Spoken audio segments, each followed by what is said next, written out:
మహబూబ్ నగర్లో క్వారీ గుంతకు మరొకరు బలయ్యారు. ఇద్దరు గల్లంతయ్యారు. ప్రభుత్వ వైద్య కళాశాల వద్ద క్వారీ గుంతలో ఈతకు దిగిన ముగ్గురు యువకులు ప్రమాదవశాత్తు మునిగిపోయారు. ఈ ఘటనలో ఒకరు మృతి చెందగా మరో ఇద్దరి ఆచూకీ కోసం గజ ఈతగాళ్ల సాయంతో వెతుకుతున్నారు. వారం క్రితం పోచంపల్లి వద్ద క్వారీ గుంతలో పడి ఇద్దరు ఇంజనీరింగ్ యువకులు మృతి చెందిన ఘటన మరొక ముందే మరో విషాదం చోటు చేసుకుంది. మా మరిది అండి ఈ ఆడుకోనికని వచ్చిండ్రు పిల్లలందరూ కలిపి. ఇద్దరు పిల్లలు లోపలికి వెళ్తున్నారని మళ్ళీ ఆ బాబుకు ఈత వచ్చి బాబుకు ఆ పిల్లలను తీసుకొద్దామని వెళ్ళి బాబు కూడా లోపలికి వెళ్ళిపోయిండు. ఇప్పుడు ఈ బాబు అయితే వెళ్ళిండు, ఇంకా ఇద్దరు లోపలనే ఉన్నారు. మేము ఇప్పుడే వచ్చినామండి. పిల్లలు అయితే ఇక్కడ ఈ పిల్లలు చూసిండ్రు, మా పిల్లలు ఉన్నారు, ఈ పిల్లలే చూసిండ్రు. నాకు కూడా తెలియదు, ఫోన్ చేస్తే వచ్చిన నేను.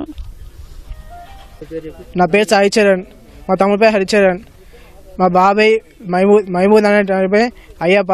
ఇంతమంది ఈత కొడతామని వచ్చినాము.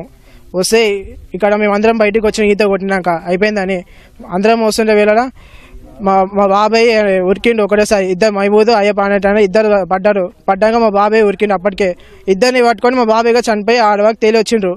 తేలి వచ్చినాక ఇంకా ఎవరైనా పిలుచుకోవడం వచ్చేవాకే చచ్చిపోయిండ్రు. ఇంకా మాకు అంతే తెలుసు. ముగ్గురు చనిపోయిండ్రు మొత్తం.